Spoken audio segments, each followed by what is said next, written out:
Boa noite, igreja. Que a graça e a paz do nosso Senhor Jesus Cristo seja sobre as nossas vidas, não somente hoje, mas para todo sempre. Quero dizer que é uma satisfação estarmos nos encontrando de forma virtual mais uma vez, com o propósito de desenvolver a nossa vida em cima da maravilhosa e gloriosa palavra do nosso Deus Santo e Vivo.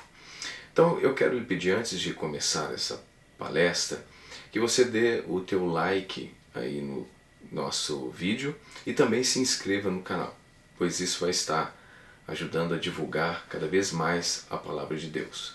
Então, quando você faz isso, você viabiliza que a palavra de Deus entre em lugares e acesse pessoas que verdadeiramente necessitam, neste momento, de um alimento sólido, de um alimento poderoso que venha tirar, às vezes, pessoas de situações complexas, situações difíceis, situações de enfermidade, sofrimento, enfim.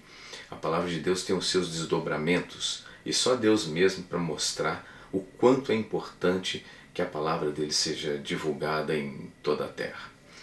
Mas vamos então, agora sem mais delongas, dar início então à nossa palestra.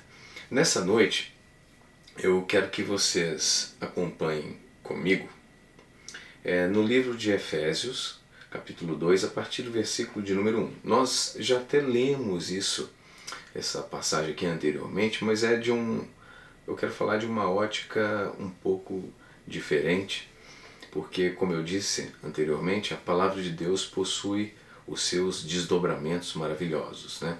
Então nós vamos estar dando uma lida aqui que eu quero ressaltar alguns pontos para que nós possamos aprender e crescer em Cristo. No primeiro versículo aqui, nós temos: Ele vos concedeu a vida, estando vós mortos nas vossas transgressões e pecados. Em primeiro lugar, eu quero que você compreenda que a graça, ela é para todos, porque nós todos nos encontrávamos em uma situação de transgressão, ou seja, não havia merecimento algum para que este amor nos encontrasse. Então, o que ele fez? Ele nos amou primeiro. E quando nós estávamos mortos em nossos delitos e pecados, desorientados, ele não mediu esforços e foi até nós e nos alcançou para nos tirar daquela situação. Então, em primeiro lugar, a salvação, ela não é por merecimento, ela é por graça. Esse alcance, o sacrifício do Messias no Calvário, tudo isso, não haveria obra e nem pagamento que justificasse a manifestação deste amor tão poderoso sobre as nossas vidas. Então, em primeiro lugar, eu quero que vocês entendam que este amor foi para todos. Mas o que é que faz com que as pessoas sejam condenadas? É o não reconhecimento de si mesmo e o não reconhecimento de quem é Deus, ou seja, o Filho do Deus vivo e a sua obra. Então nós sempre analisamos a questão ali dos dois ladrões que foram presos e eles não cometeram qualquer delito porque a condenação que eles foram sujeitos era uma condenação máxima, que era a crucificação, era algo terrível, as pessoas temiam aquele tipo de condenação. E o ladrão que foi salvo, a primeira coisa que ele disse é que nós merecíamos estar aqui. Mas e este homem? Este homem não merece, ele é inocente. E ele olha para Jesus e disse: lembra-te de mim quando entrares no paraíso. E o Senhor Jesus respondeu para ele: hoje mesmo estarás comigo no paraíso. Então o que nós podemos perceber na vida daquele ladrão? É que ele reconheceu que o que estava acontecendo na vida dele era justo, era a colheita do que ele plantou, e que aquele que estava ali não merecia estar ali porque ele era um homem puro e inocente. Então ele reconheceu quem era Jesus e reconheceu quem era si mesmo. Isso é um processo que nós precisamos passar por ele, é o reconhecimento próprio.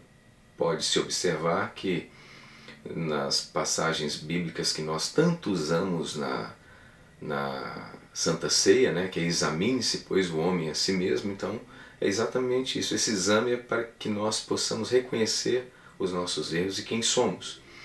E nós precisamos também reconhecer quem é Jesus, porque se nós não tivermos esses dois pilares da salvação, que é o reconhecimento próprio e o reconhecimento de Deus, a obra redentora ela não tem ação em nós, porque nós estamos ignorando os dois pilares importantes da salvação. E continuando aqui, eu quero que vocês entendam, então, o segundo versículo diz assim: nos quais andastes no passado conforme o curso deste sistema mundial, de acordo com o príncipe do poder do ar, o espírito que agora está atuando nos que vivem na desobediência. Então, ele estava aqui, o apóstolo Paulo, sendo inspirado por Deus, ele nos mostra que no passado nós andávamos debaixo de um sistema mundial, né?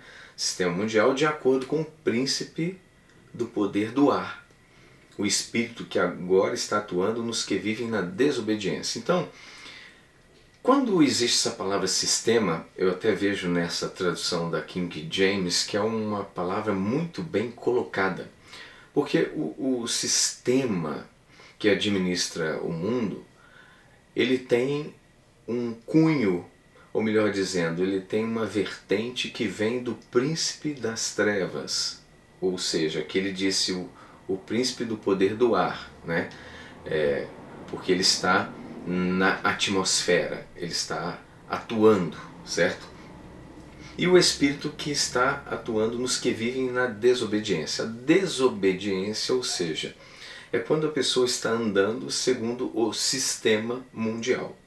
Esse sistema mundial é um sistema que ele administra uma vida que fica em total discordância com a palavra de Deus. Então, isso é muito importante você entender, que esse sistema mundial, qualquer um que está no sistema, ele está em discordância com a palavra. Então, se você está no sistema, você não está na palavra. Se você está na palavra, você não está no sistema. Então existe uma operação de dois caminhos, ou melhor dizendo, uma operação binária.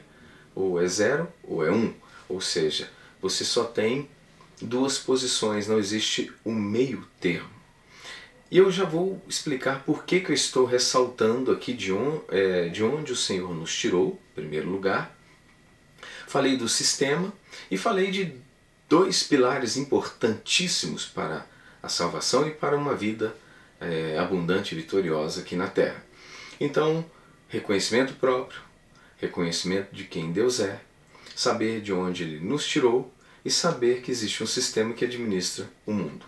Agora eu quero, juntamente com a igreja, que nós possamos dar um salto aqui. Nós vamos lá para o livro que Paulo escreveu aos Coríntios, né? Mas é a segunda carta, tá? A segunda carta de Paulo aos Coríntios, no capítulo de número 6, versículos 16, 17 e 18, tá? São 3 versículos que nós vamos ler.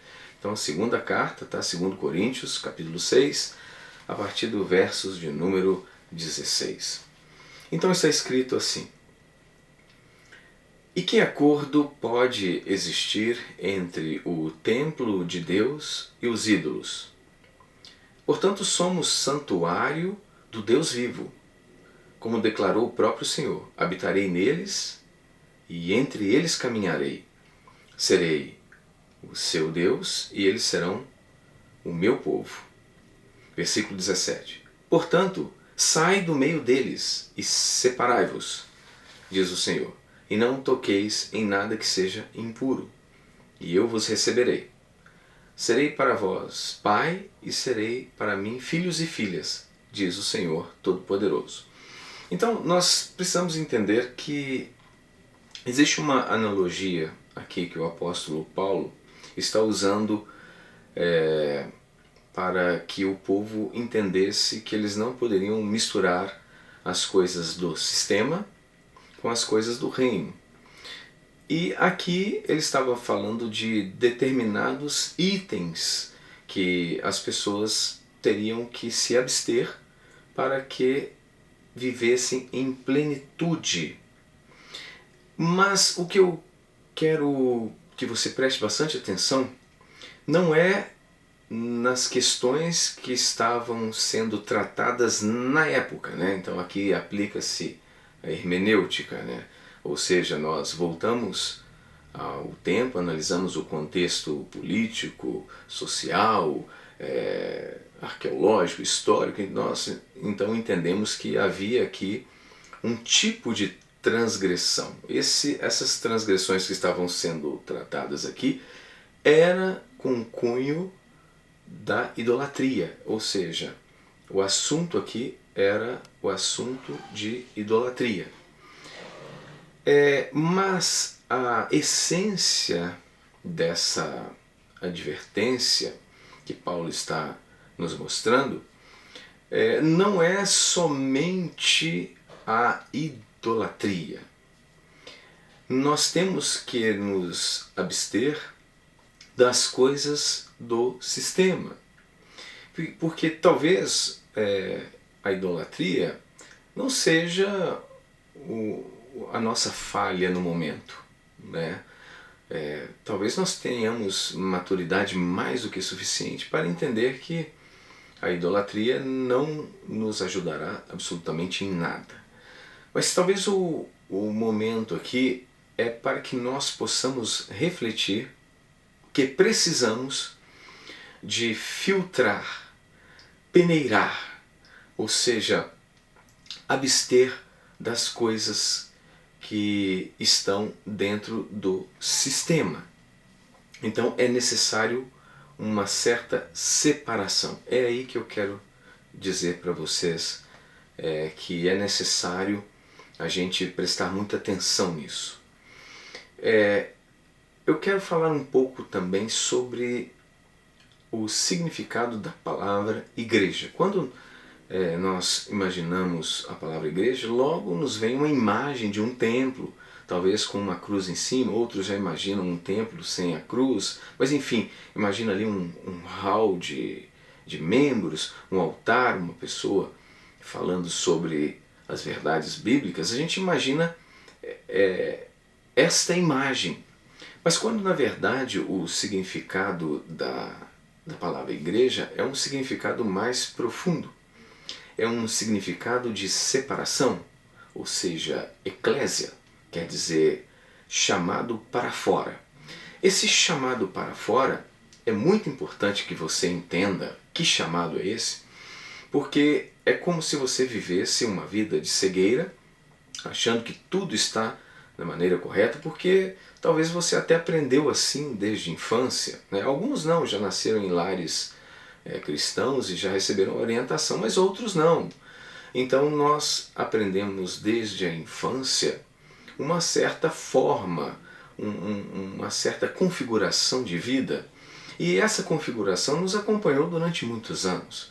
Então quando nós nos deparamos com um encontro com as verdades de Deus, nós somos chamados para fora de um certo sistema.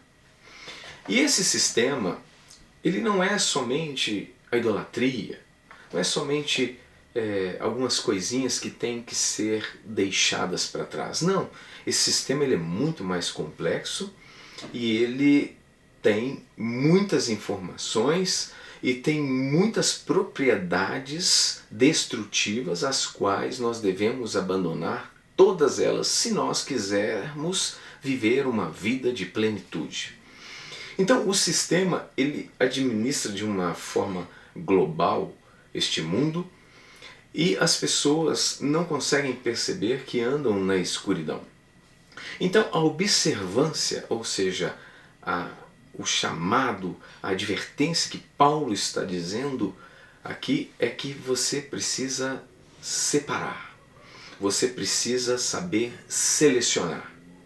Selecionar as informações que você já recebeu, as informações que você pode receber durante a sua vida. De repente você está no trabalho, alguém lhe dá uma palavra que você acredita que é uma coisa boa e toma para si. Você precisa saber com quem você anda e com quem você não deve andar. Você precisa saber o que você deve falar e o que você não deve falar. Você precisa saber a forma que você deve se alimentar e a forma que você não deve se alimentar. Você precisa saber sobre muitas coisas para que você alcance essa vida abundante, essa vida de plenitude. Porque o sistema mundial, ele entrou em tudo. Ele foi, é como se fosse algo que fosse dominando as coisas todas e trazendo tudo para uma forma distorcida para que você venha padecer aos poucos ou repentinamente. Tudo está alinhado para a destruição. Por isso nós usamos muito a palavra não vos conformeis com as coisas deste mundo, mas transformai-as pela renovação da vossa mente. Então nós precisamos saber também o que pensar, em que meditar, de que forma meditar. Então nós temos muita coisa para aprender. Então a nossa vida com Cristo é uma vida de um eterno aprendizado. Nós começamos aqui, mas não vai ter fim. Mesmo na eternidade, numa vida totalmente tranquila, claro que nós aprenderemos muito mais na eternidade com Cristo do que no mundo onde nós temos muita divergência de opinião, você vê muitas coisas confusas, mas com a boa vontade e com o alinhamento com as Escrituras você vai ter uma capacidade plena e absoluta para poder entrar no processo de assimilação das informações do reino, as quais lhe irão fazer bem e muito bem. Conforme diz o Senhor, lá no livro de Deuteronômio, ele disse: quem dera que este povo tivesse tal coração que me temessem e guardassem em todo o tempo todos os meus mandamentos, para que bem lhes fosse a eles e aos seus filhos para sempre. Então nós observamos que lá em Deuteronômio, no capítulo 5, versículo 26, 27, 28, Deus está tratando sobre isso aí, e Ele está mostrando que se eles estivessem guardando em todo tempo, em toda hora os mandamentos de Deus, o bem estaria sobre eles e seus filhos. E hoje eu vejo as pessoas se preocupando, as pessoas se esforçando, querendo mudar de vida, querendo se livrar de situações terríveis, situações complicadas, mas eu não vejo muitas vezes nas pessoas a vontade de aprender. E a vontade de aprender é uma vontade que não pode morrer no reino de Deus. Ela precisa ser totalmente sustentada e nós precisamos ter muita vontade para receber com gratidão tudo aquilo que o reino nos disponibiliza. Então, o aprendizado é algo que nos tira de um lugar do lamaçal, do charco, do lodo e nos faz assentar entre os príncipes, ou melhor dizendo, nos entroniza com Cristo nas regiões celestiais, que é um posicionamento que eu falei em uma das palestras anteriores, que é um posicionamento supremo, onde o homem encontra a plenitude e o governo que reina sobre todas as realidades. Então eu quero que vocês pensem muito nessa separação e na questão do aprendizado. Eu quero falar um pouco também sobre essa questão do aprendizado, que ela entra um pouco no contexto da neurociência. A neurociência, ela estuda a mente humana. E esse estudo, ele nos mostra que existe em nós uma dádiva divina, conhecida dentro da terminologia da neurociência, que é a neuroplasticidade. Eu quero falar um pouco sobre a neuroplasticidade para poder te incentivar, para poder dizer que você tem potencial para aprender, você tem potencial para crescer, você tem potencial para assimilar e você tem potencial para divulgar aquilo que você aprende com excelência. Então nós vamos falar um pouco nessa noite sobre a neuroplasticidade. A neuroplasticidade é algo então muito importante que você precisa saber um pouco. Nós não vamos aprofundar muito porque não é muito nosso foco nessa noite. Mas eu quero ler aqui alguns parágrafos aqui de um livro de neurociências para que você compreenda a dádiva divina que está sobre a sua vida. Em primeiro lugar, eu vou ler aqui o primeiro parágrafo que eu separei para que você possa guardar isso aí no seu coração. Pesquisadores de diferentes áreas relacionadas à mente humana, né, que é a neurociência, neurologia, psicologia cognitiva, neurofisiologia, a neurociência, eles são enfáticos quanto à possibilidade que cada ser humano possui para aprender, independente da sua ascendência racial ou socioeconômica. O que eu quero dizer com isso? Que todos nós podemos ser grandes homens e grandes mulheres de Deus. Aprender com excelência, poder ensinar com excelência e viver com excelência. E ver uma vida de plenitude decorrente do aprendizado. Lembra que na palestra anterior eu frisei um pouco sobre um chamado de Jesus, que ele disse assim: vinde a mim, vós que estáis cansados e sobrecarregados. Então as pessoas que vivem no sistema deste mundo, elas estão cansadas e sobrecarregadas, porque o sistema ele desgasta, é um sistema destrutivo. Não existe nada de virtude no sistema mundial das trevas. Então, vocês estão cansados e sobrecarregados? Vinde a mim, e eu vos aliviarei. Aí ele diz: tomai o vosso lugar na canga e aprendei de mim, porque eu sou manso e humilde de coração, e acharei descanso para as vossas almas. Então, quando ele disse aprendei de mim, então esse é o lugar que nós devemos ocupar. Eu até citei na palestra anterior sobre Marta e Maria. Maria, pois, escolheu o melhor lugar. Ela verdadeiramente cumpriu na íntegra o chamado vinde a mim. Então ela se assentou com Cristo e recebeu informações preciosas, e tanto é que o Senhor Jesus repreendeu Marta e disse que Maria havia escolhido a melhor parte e essa não lhe será tirada. Então nessa noite eu quero que você escolha a melhor parte. E eu estou aqui incentivando mais ainda, dizendo que você tem um potencial que talvez desconheça, mas ele está dentro de você, que é o poder do aprendizado, independente dos seus antepassados, independente da sua condição socioeconômica. Então, você tem uma condição de aprender. Então, guarda essa palavra no seu coração. E eu quero falar mais um trecho aqui que eu separei para que você compreenda isso. Veja bem, essas modificações promovem alterações na eficiência sináptica e podem aumentar ou diminuir a transmissão de impulsos com a consequente modulação do comportamento. Isso está se referindo à plasticidade cerebral, que se refere a alterações funcionais e estruturais das sinapses, como resultado de processos adaptativos do organismo ao meio. Então, esses processos adaptativos do organismo ao meio, que são essas conexões chamadas sinapses, eu vou explicar porque, lendo assim diretamente, às vezes em termos científicos, às vezes a gente fica boiando. Mas na verdade é o seguinte: os nossos neurônios, que são as células nervosas, tá? E eu vou falar exatamente do cérebro, tá? Elas têm pontos de conexão para passar informação. Então, por exemplo, você diz assim: eu vou agora pegar a chave do meu carro. Então você usa a sua mão esquerda ou direita, não sei, pega a chave do carro, entra no carro, liga, manobra e pega o caminho do trabalho. Então essas conexões que fluem essa informação, elas vão te conduzir ao trabalho. E elas vão sendo reforçadas de acordo com a repetição desse trajeto e dessa ação que você faz todos os dias. Então você tem uma sinapse reforçada.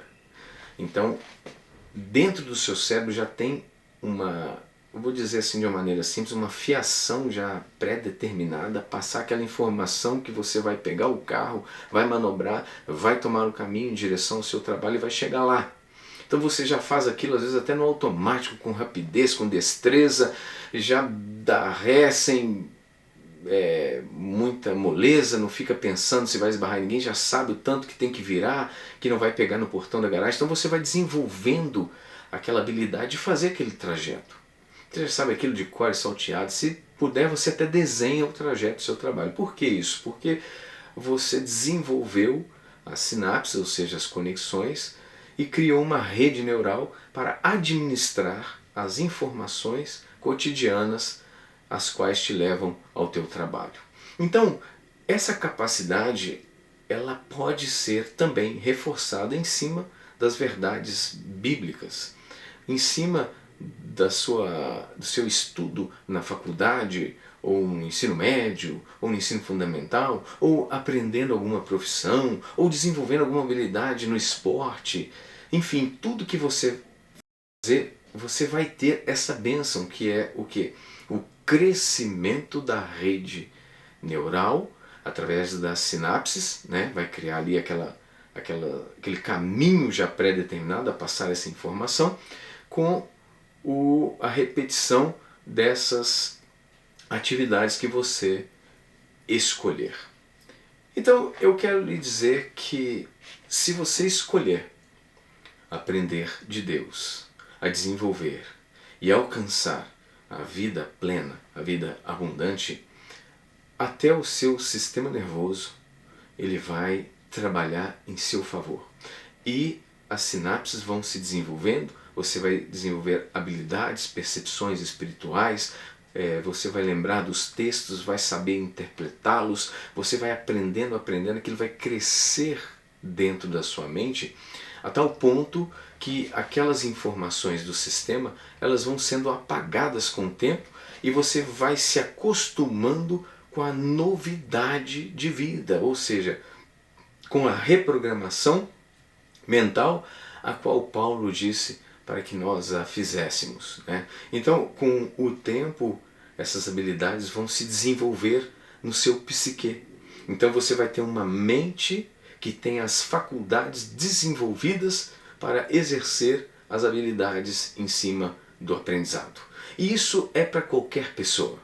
Tudo que você estudar de boa vontade, aquilo cresce, toma forma e você vai começar a atrair outras informações dentro do contexto e você vai perceber que o reino vai disponibilizando a medida do seu aprendizado e você vai crescendo, crescendo, crescendo e tomando uma forma de sabedoria, de espiritualidade incrível, as quais vão te levar ao porto desejado. Uma outra bênção também que eu queria falar aqui da questão da neurociência é que o sistema nervoso é tremendamente plástico durante o desenvolvimento. Então, veja bem, aquele que tem, mais lhe será dado. E aquele que não tem, até o que tem lhe será tirado. Então existe uma regra no universo que é o seguinte: tudo que recebe investimento cresce e o que não recebe atrofia. Eu já citei também exemplos, você vê aquela pessoa que pratica hipertrofia. Então ele faz levantamento de pesos e aquilo vai ferindo algumas células musculares e o organismo detecta que precisa multiplicá-las para que aquele indivíduo consiga, com a sua estrutura muscular, levantar aquele peso que ele está ali treinando. E ali ele vai aumentando, aumentando, aumentando. Então você vê que aquelas pessoas são muito fortes, têm um braço musculoso, aquela coisa toda. Por quê? Porque houve então um investimento naquela atividade física. E ali o corpo projetado para responder aos estímulos começou então a multiplicação de células. Então aqui está dizendo a mesma coisa na questão mental do aprendizado, ou seja, o sistema nervoso é tremendamente, veja que a expressão que o cientista usou é tremendamente plástico, ou seja, ele tem elasticidade para crescimento, né, durante o desenvolvimento. ele pode mudar sua forma, incluindo o tipo e a localização de células e como elas estão interconectadas umas com as outras. Então você vê que muda tudo.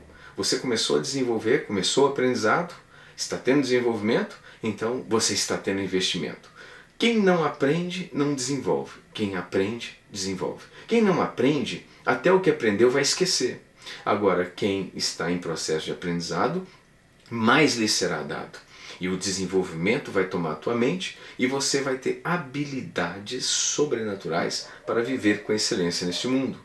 Você vai saber muito bem o que fazer, como fazer e quando fazer. Você vai saber discernir entre o certo e o errado. Você vai saber tomar decisões. Tudo na tua vida vai mudar. Prosperidade, vida familiar, espiritualidade, tudo muda porque existe um desenvolvimento. E para fechar aqui sobre a neurociência, o conceito de plasticidade cerebral oportuniza o entendimento de que o cérebro continua a se desenvolver, a mudar e a renovar-se durante toda a vida do ser humano. Então, é para você entender que talvez você fale assim, não, mas eu já tenho uma idade avançada. Não, se você voltar e ativar as atividades do aprendizado, o teu cérebro volta a crescer novamente, volta a se desenvolver. Uma vez eu vi uma reportagem que foi para mim uma lição de vida. Eu vi um homem de 83 anos que estava se formando em Direito.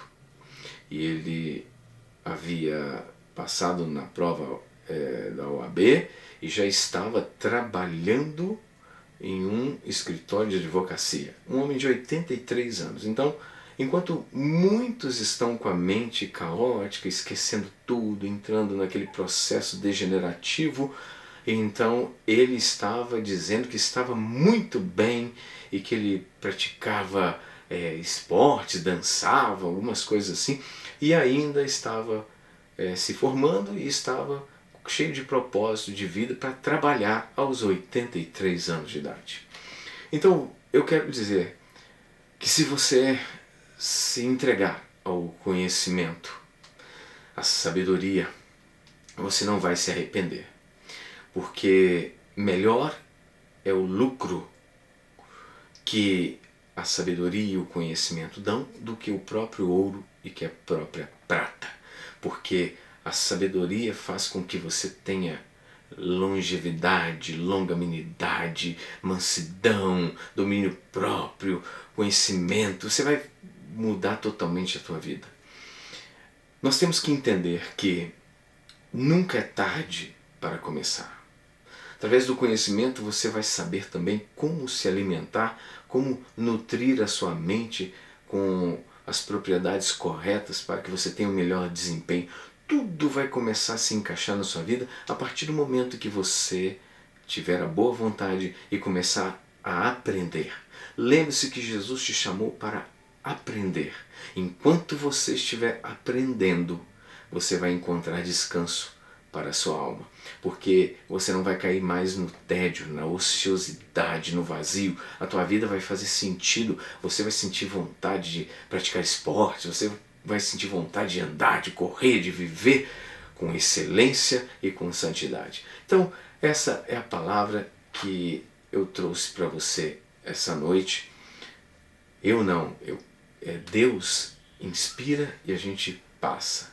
Então, para mim, essa palavra é muito abençoada, ela está fazendo mais efeito em mim e também em você. Então eu deixo aqui nessa noite o meu abraço e que Deus te abençoe poderosamente em tudo e aguardo ansiosamente para que nós possamos nos encontrar na próxima semana em nome do Senhor Jesus. Que Deus te abençoe e te guarde.